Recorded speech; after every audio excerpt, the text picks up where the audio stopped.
What if you make something I don't like? She checked that we're pescatarians. Yeah, but what if I don't like it? Oh, grow up, Steve. Is that place clean? Yeah, of course it is. How do you know? Because I've been there before. Yeah, not since I've known you. Well, it's been a funny year. Are you sure they're not infectious? Steve, they wouldn't have invited us if they were. Yeah, how can you be sure? No more than we can be sure about ourselves. I trust them. They're my friends. Yeah, well, I don't know them. If you'd rather go home, I can always see them by myself. Well, we're here now. So don't make a fuss, okay? Yeah. Sue, lovely to see you. Long time. I can sort of see you. Oh, I'll take my mask off. That's better. Oh, no hugging. Namaste. Come on in. Oh, you must be Steve. Yeah. I'm Pat. Welcome. Thanks. This is for you. Lovely. Thanks. Can I wash my hands? Sure. Oh, do you mind if What? Oh, sorry, I forgot. Shoes, Steve. Oh, you've done too much cleaning?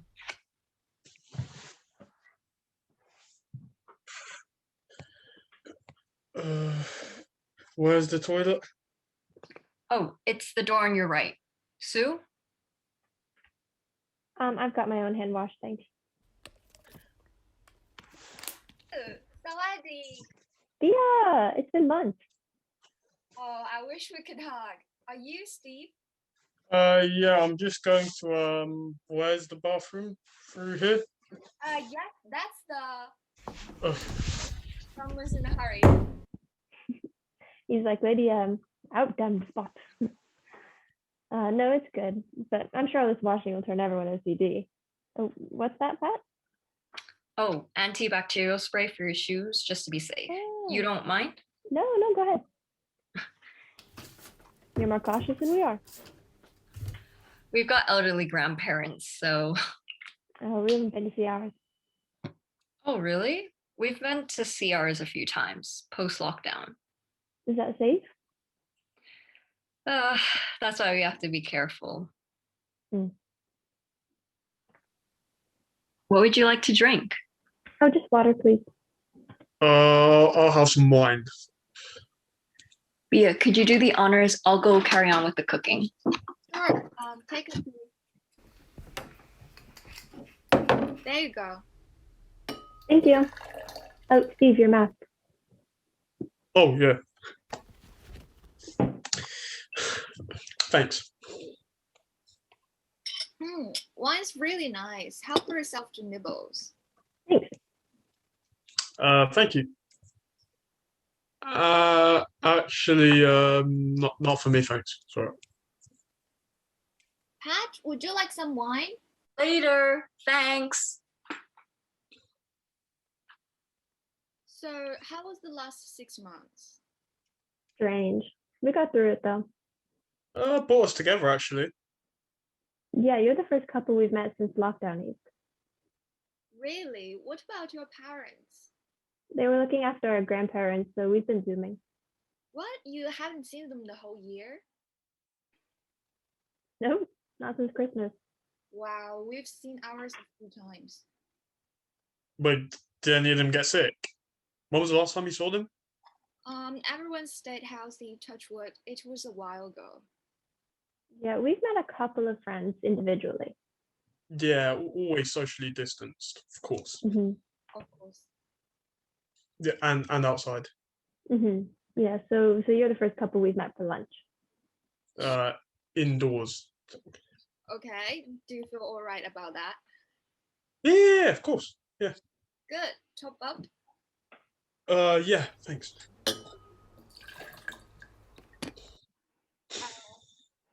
So, how did you two meet? At the Valentine's ball, actually. You went to that? We were too nervous. Well, it was okay in February.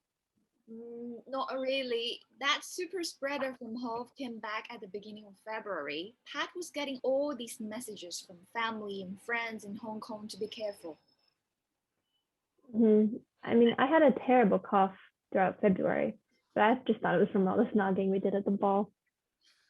Well, you've never had COVID, me neither. It's okay. It doesn't matter if you have. You can't be infectious now. We've never had it. All right, Steve. Did you take my body's test? No, I don't know how to get that. What about a COVID one? Well, why would we? We don't have it. I meant earlier this year, No tests are available. a bit like now. Yeah, government's hopeless. So after the ball, I was checked up in bed. Steve was really sweet. He looked after me. He got a bit fluey, but nothing near as bad. It took me a week to recover. We moved in together pretty quick just before lockdown. You disappeared off social media. I was really worried about you. Oh, I got your WhatsApp, but I didn't have the energy to reply. So sorry. I thought you'd been kidnapped or something.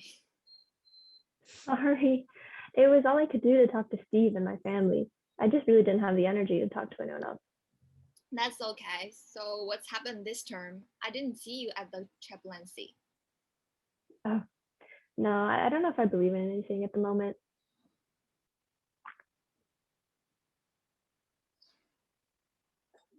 So this is a nice house. So it's better than the average student digs. Yeah, Pat's parents wanted to invest. Dinner's almost ready. What about my parents? They bought this place. Yep. Must be rich.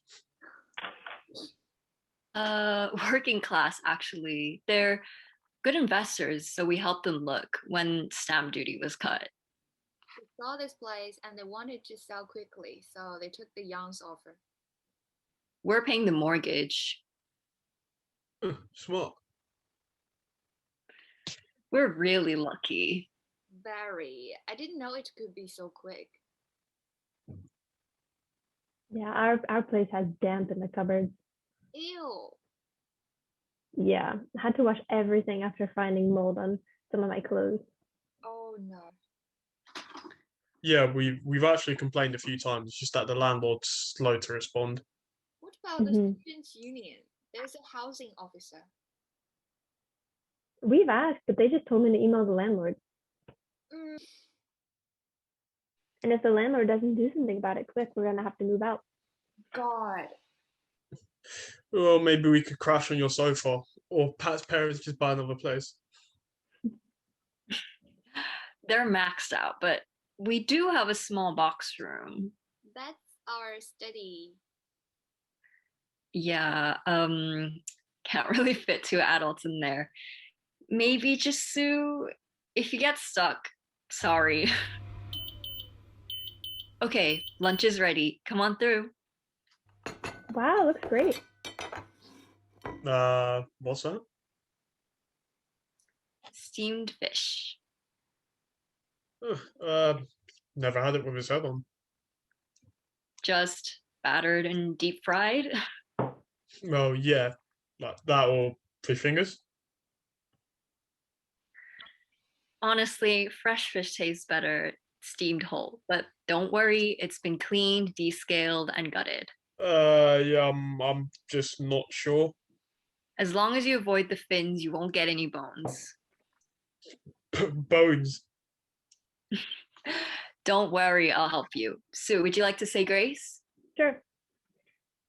Thank you, Lord, for this meal together, for Pat's wonderful cooking, and help us to remember those in need. Amen. Amen. Amen. Okay, so we have steamed sea bass with ginger, spring onion, light soy sauce, and sizzling oil. That is gailan, Chinese broccoli, stir fried with garlic and chili. This is silken tofu. Enoki and shiitake mushrooms braised with garlic, dark soy, and oyster sauce. There's also steamed egg with salty egg, century egg, and spring onions. Looks lovely. Fab. What's salty in century eggs? So salty eggs are duck eggs that are soaked in brine for several weeks. And century eggs are cured duck eggs that transform the taste and the color into a real delicacy. Why did you learn to cook like that? I bought the special eggs from a Chinese supermarket. My mom's a great cook though, and my siblings, but trial and error, I guess. A lot of errors at the beginning, but steaming the fish just right is all about the timing. So usually about 10 minutes, but too long and it's overcooked. So let me see. Yep, just right. Phew. Bon appetit. Remind me, how do you say that in Chinese?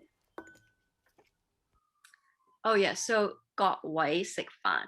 Literally everyone eat rice. But in Mandarin you say 吃饭. 吃饭. 2 syllables easier. Oh, Pat hasn't got anything to drink.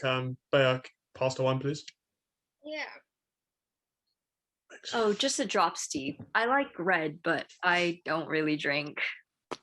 Cheap date. I was a teetotal till I came to university. Really? Why? My parents never really drank, so Yeah, but you would have drunk when you were a teenager, no? when others started, I was working at my parents' takeaway, so I never really got the chance. I corrupted Pat in our first year. Lager was so blech. I got used to it by drinking shandy Oh, I did that. and cider. Oh, you too? Yeah, it's the sweetness. Yeah, Steve's an alky. Well, I'm not. You drink so much. Cheers. Cheers. Good.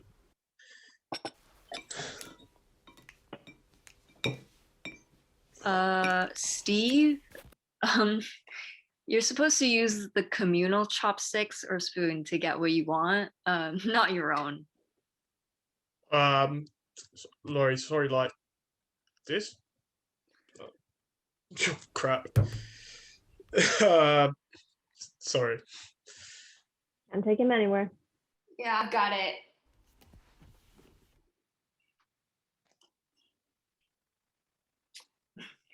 Hold the chopsticks like this, Steve. It's easier. And I put the food directly onto my rice, lift the bowl up, and then use my chopsticks. If you leave the bowl on the table, you will all be here till midnight. Thanks. Hey, you two seem to know what you're doing. Oh, I've eaten with them for ages. I've been sharing with Pat since last year.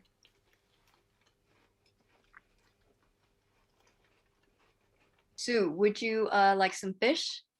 Yes, please. There you go. Bia, Thanks. would you like to try some, Steve? No pressure. Are you sure there's no bones? I'll be careful. Here. Alright, thanks.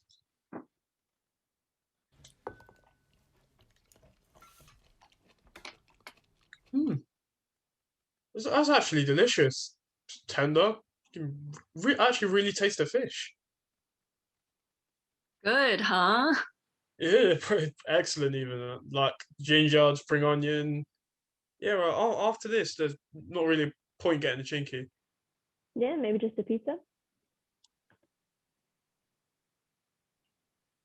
What? Oh, I said we can get an Italian. I meant Steve. What did you say? I said we were planning on getting a chinky. Can you please stop saying that word? Well, you asked. What's the problem? How dare you? What? How dare you use such racist language? It's not racist. Steve, that word is incredibly offensive. Well, it's not. Yeah, it's short for Chinese takeaway, isn't it? Yeah, kind of like saying chippy. Sue, the C word is like the N word. It is? Yeah, and it's nothing like saying chippy. No white kid growing up was ever traumatized with chippy, chippy, chippy. You're being too sensitive. Fuck you! Language. How dare you dismiss my years of racial abuse towards me and my family with your bloody ignorance? I don't think I was doing that. It's just a word. Steve, It is. that's enough. I'm just shocked that neither of you know how offensive that word is. And especially as Christians. I'm sorry. Come on, Pat, drop it. Food.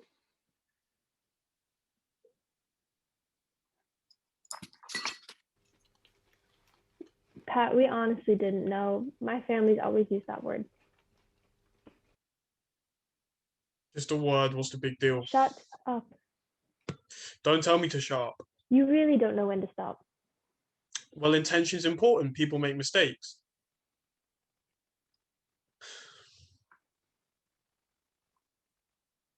We've been through Black Lives Matter. Didn't you two learn anything? Of course we did. Please don't patronize us. I'm just disappointed. That's all. The C word never came up during that movement. It's common sense, isn't it? We don't use the N word or the P word. Why would you use the C word?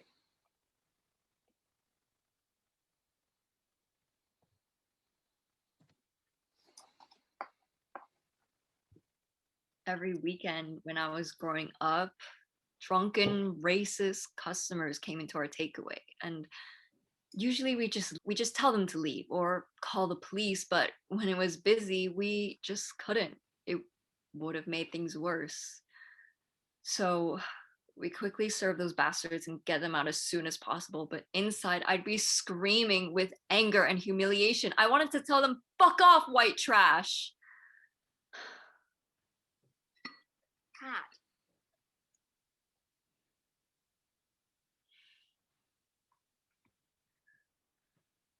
It's taken me a really long time to forgive, and it's the reason I became a Christian. We're really sorry, Pat.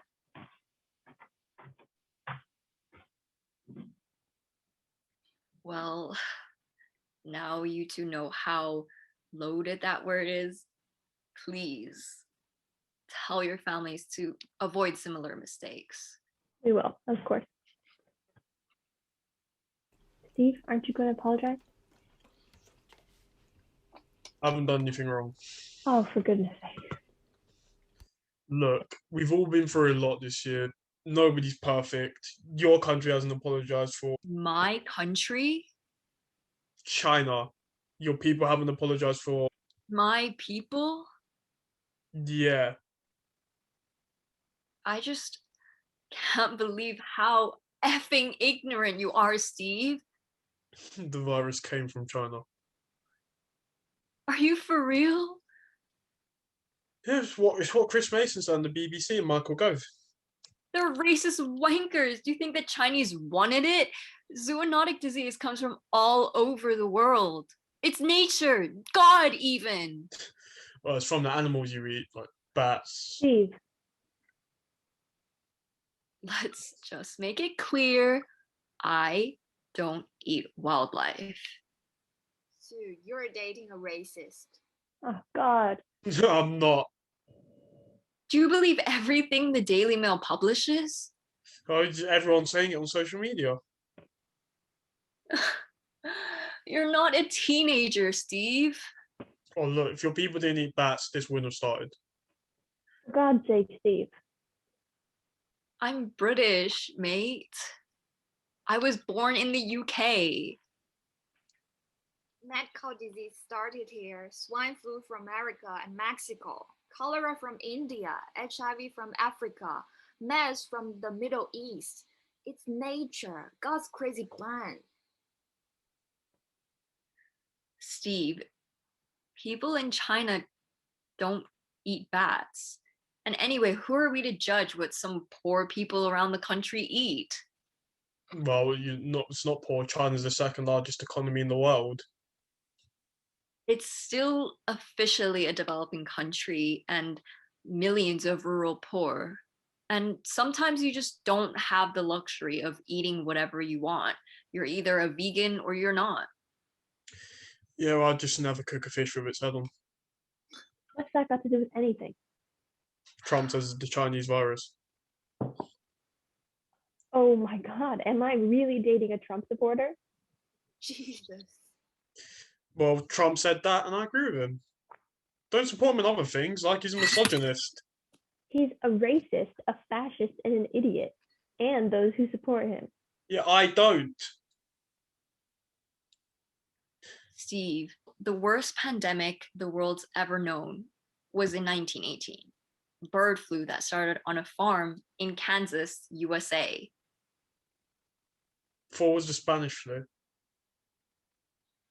Watch the BBC doc on iPlayer. It doesn't really matter where things start. What matters is how humanity works together to deal with it. It matters so we can take measures to stop it happening again.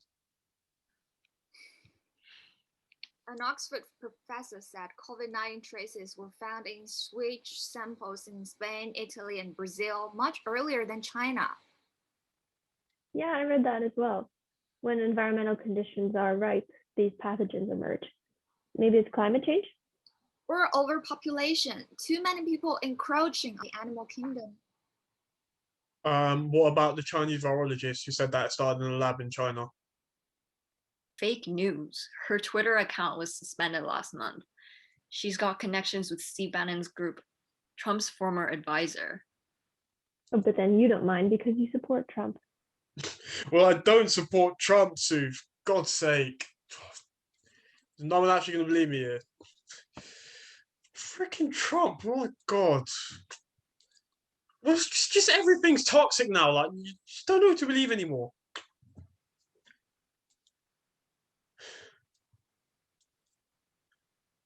I think we should go. Yeah, all right. No hard feelings. Thanks. Really appreciate it. You two take care, okay? Call me if you need to chat later. Will do. Thanks, Bea. Oh, fuck it. I need a hug.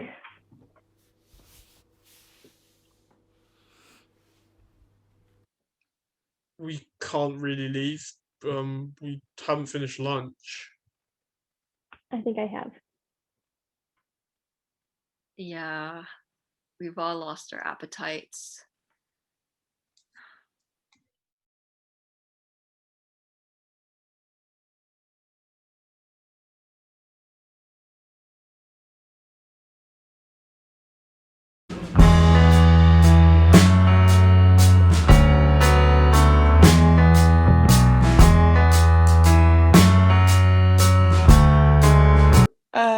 Hi.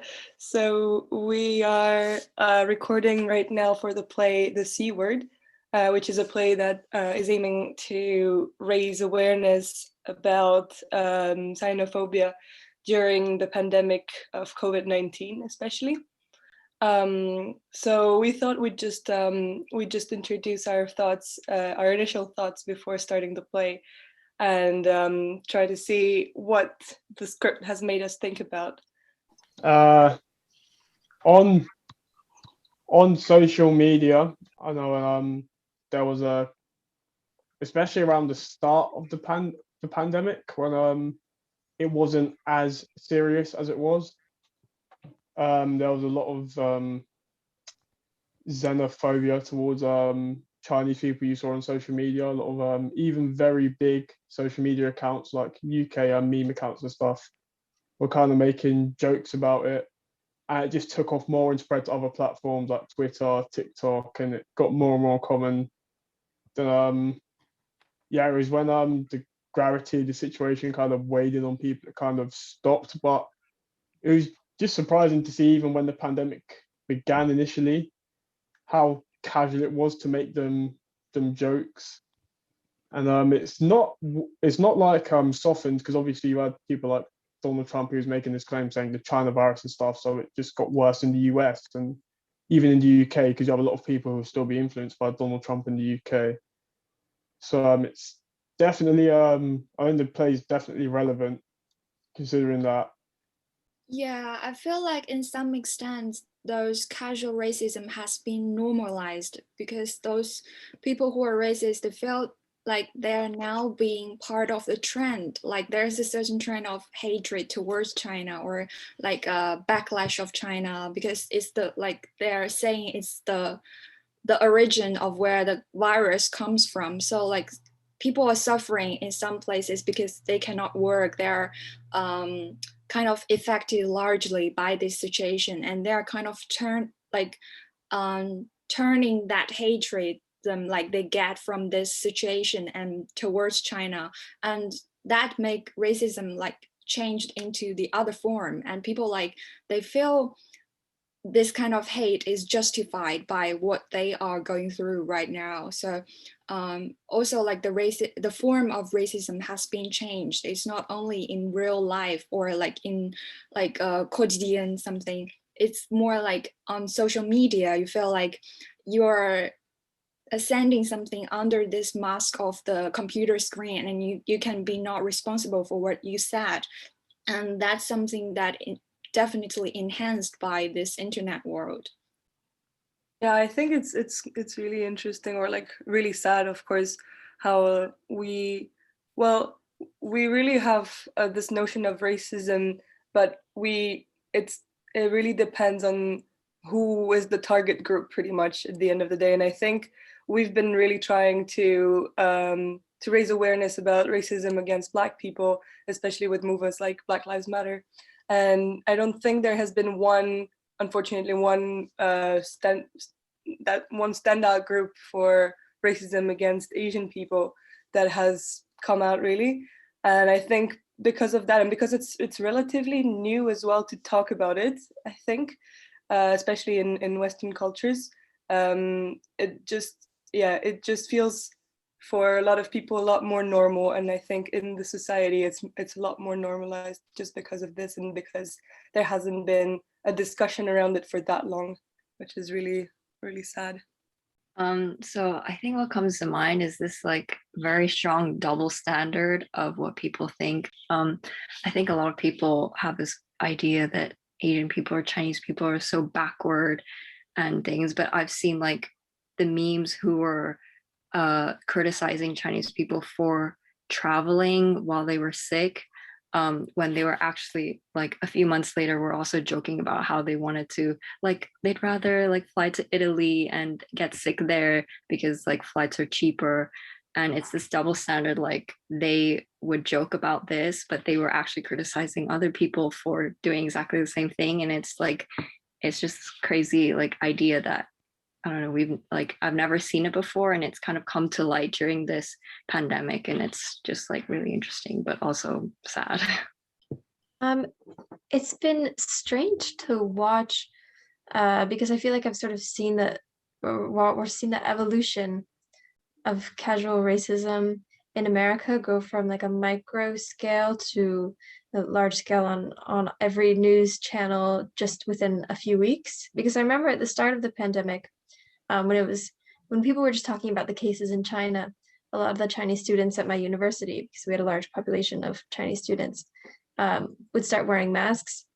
And that kind of made it worse because you'd see a lot of other students avoiding the Chinese students, like giving them a extra berth when they're walking around them, and kind of like they'd get looks around campus and in the grocery store because people assumed that they were sick, even if they hadn't been traveling.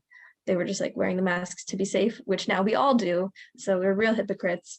And then, also seeing it on the news with President Trump, ex-President Trump, sorry.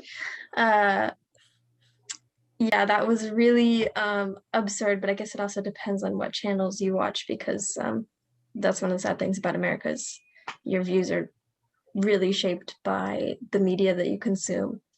And then once lockdown really hit, I feel like the only times I saw racism were through the TV, because obviously you can't go anywhere, so I'm not really interacting with anyone outside, especially not on the university campus. So it was strange to see it on like such a small local level, because then you're like, oh my God, this is really real and people haven't talked about this. And then the conversation shifted as we had a lot of other scandals break out, and a lot of attention was shifted towards Black Lives Matter, and people really stopped talking about the horrible ways that the president and even the people around us have treated Chinese people. Yeah, definitely. I think also what's really well, I have a friend from Hong Kong that also just moved to the UK for her master's, just like me. But so she was just telling me about how she went to, well, this incident that happened to her, that she went to a grocery store and then she had a few, I think it was British guys that they were not even wearing masks, for example, but they were calling her Corona just because of her Asian traits. And she couldn't really believe that that was happening to her, especially considering the fact that, well, obviously she was wearing a mask and they weren't. Well, it doesn't justify anything, obviously, but if they were, but it was just, yeah, really sad to hear that this really happens every day to people that you know as well. Then coming back maybe to the play a little bit more, I'd like to ask if there's any similarities between you and the character, or maybe your character in particular, and maybe like differences as well. The character that I'm going to play is Steve, who's Steve was a white British male, was the ideal casting laid out in the play based on the actual incident, but obviously we're making do with what we have, and Steve's character is one where I don't have any similarities with him, but there are some people who I know many years ago though, where it was I guess it's forgivable a word, yeah, for some of the opinions they had when they were maybe like 12 or 13, and they've obviously evolved into a much more well-rounded person. But Steve's character is one where it's easy to realize, I think, when you're using derogatory words that you've made a mistake. You're not sure why they're derogatory, but once you've realized, the thing to do is apologize and say, I didn't know, I won't use them again. Thanks for making me aware. But the stubbornness of Steve's character to kind of just stick to his guns and say, I've not done anything wrong, everyone does it, is the downfall of him, because up to the point where he doesn't know that the C word is offensive, that's to the point where you just genuinely didn't know. A lot of where you've come from, a lot of people use it and you haven't realized how offensive it actually is. In a sense, I would say that's fair enough, because you haven't been told any better, but now you have been told better and you're not going to correct yourself and keep insisting that I'm probably going to use it because other people I know use it and it's not meant in any offense, is just, yeah, flat out wrong. So yeah, I don't have any similarities, but I've known people who've gone through similar incidents where they haven't realized that you just simply can't use them words because of how offensive and the connotations that come with them are. But thankfully, not like Steve's case, they've realized their mistakes and apologized for it, and they haven't used the words again, which is something which I think is the main way to kind of tackle the huge problems going on with incidents of derogatory words. It's just let people know why they're offensive, and hopefully from then they'll stop using them. But yeah, that's where Steve just isn't redeemable there for me, where he doesn't apologize and keeps going with his pretty backwards mindset. What about you, Sinu? So I played Bia in this play. I feel like Bia is kind of a person.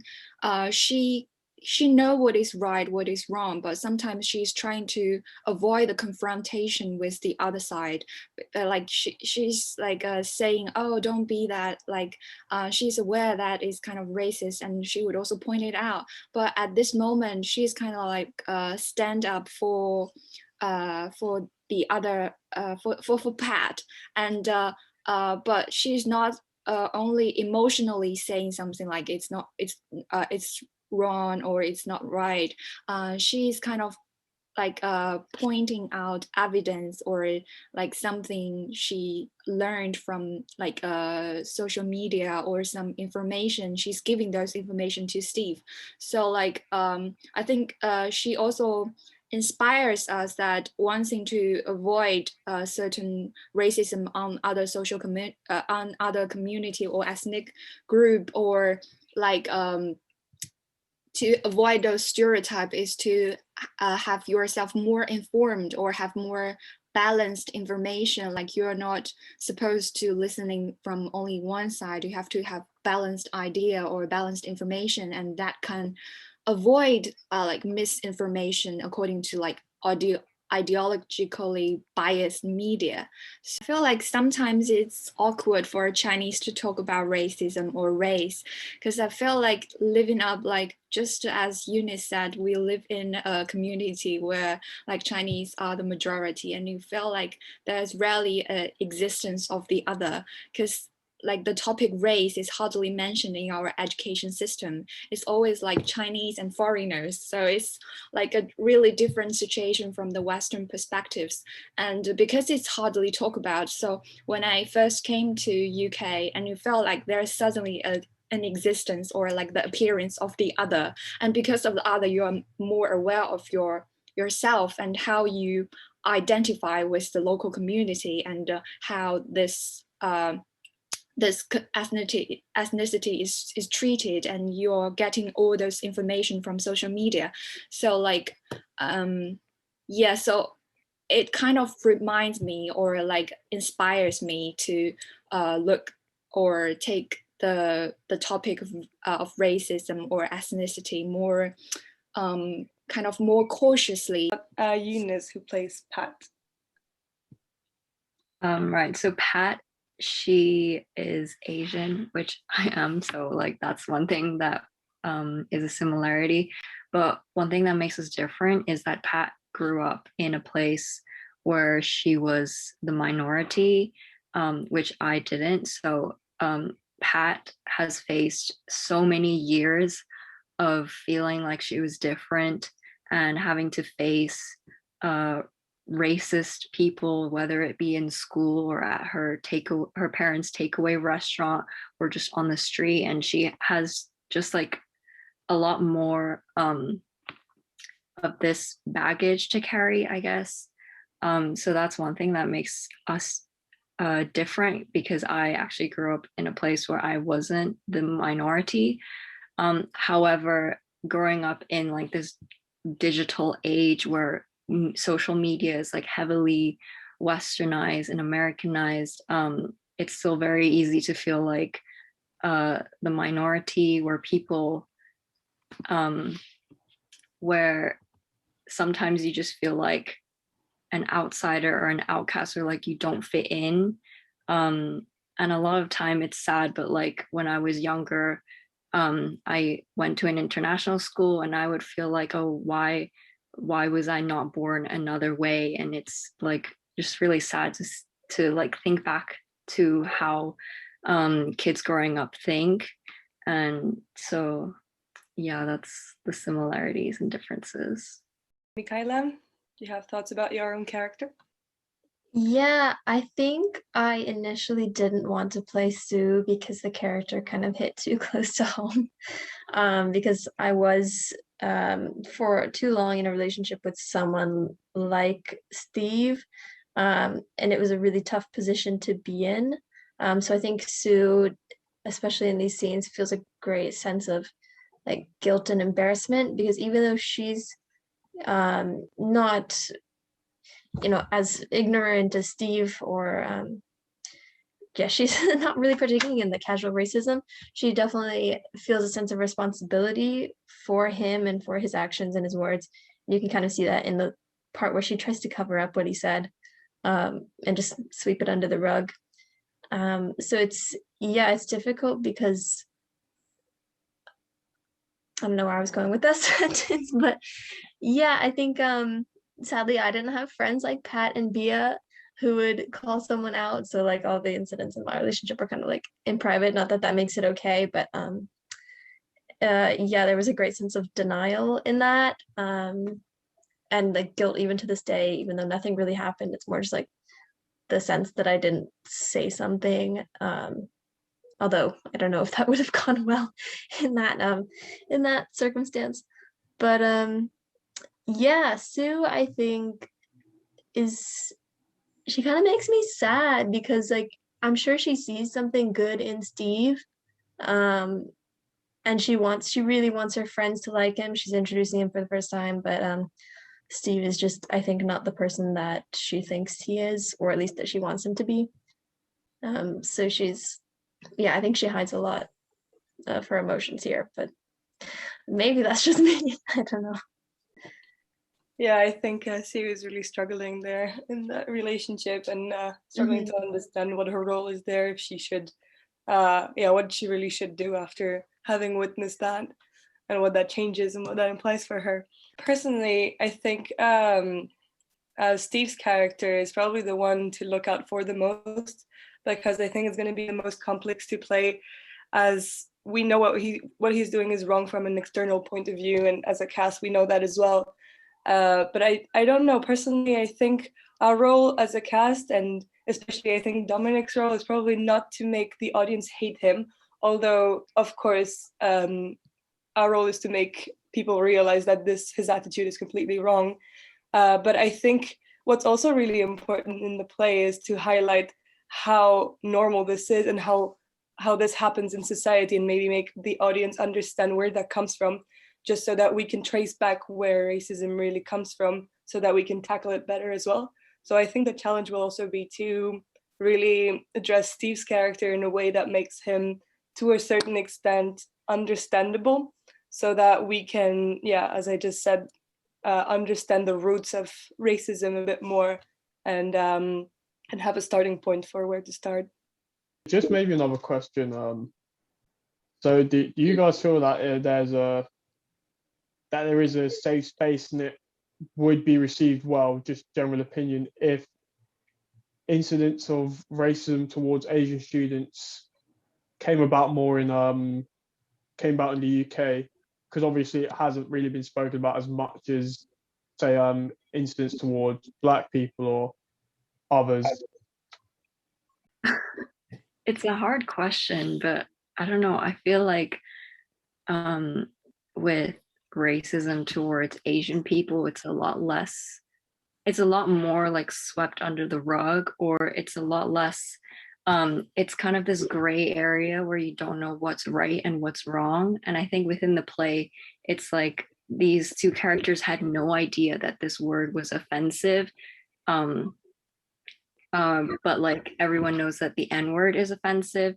And I feel like racism towards Asians is not quite there yet, in terms of where everyone knows that it's wrong and should not be joked about. And I feel like I see so many just casual like memes that are joking about like just small things. And I don't feel like the internet is there is a safe enough space yet to talk about it, because it's just so like swept under the rug, I guess. Yeah, I just brought up the question because I was just thinking that workshops like this and the plays are a very, very good way to start to bring more awareness to things like that. And they just got me thinking, is there really been other ways which incidents have been brought more to attention of large groups of people, as much so as more other incidents of racism? So I was wondering from that, your guys' perspective, what you guys thought of that. Interesting answer. I agree with it.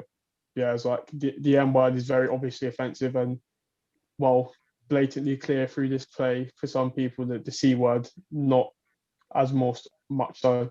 Yeah, I just wanted to add to that I think it's only been relatively recently that I've seen on social media something about exactly this issue and racism against Chinese people, and that was in Quebec in Canada, and so it was actually it was a mini documentary that witnessed how certain people, certain Chinese people in Quebec were being targeted by racism. And to be honest, I think that was one of the first like real documentaries or real social media event that really tackled this issue as obviously. And I don't think I've ever really seen something like that before. That was only 1 or 2 years ago. Whereas with other types of racism, especially as we said, maybe racism against Black people, it's been talked about a lot more in just general discussions of society, especially maybe in the US recently, but also everywhere else. I think there's definitely a lot of things that we could do and a lot of discussion to be taking place in that regard.